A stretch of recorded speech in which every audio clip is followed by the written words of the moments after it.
Well, with just 2 weeks to go until the critical midterm elections, an overwhelming majority of Americans say that the United States is greatly divided. That's according to a new Associated Press-NORC poll.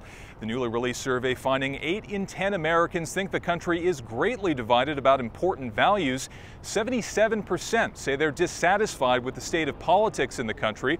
The poll was conducted this month during the final sprint to the midterm elections, and President Donald Trump has been rallying his supporters to turn out in November. According to the poll, 59% of Americans disapprove of how Donald Trump is handling his job as president, while 40% approve. Now, unsurprisingly, these numbers break down along party lines, with 92% of Democrats disapproving and 83% of Republicans approving of Donald Trump's job performance. Now, as the election approaches, nearly half of Americans said they aren't hearing enough from the campaigns about the issues that matter most to them. Overall, respondents said the top 5 issues were health care, education, economic growth, Social Security, and crime.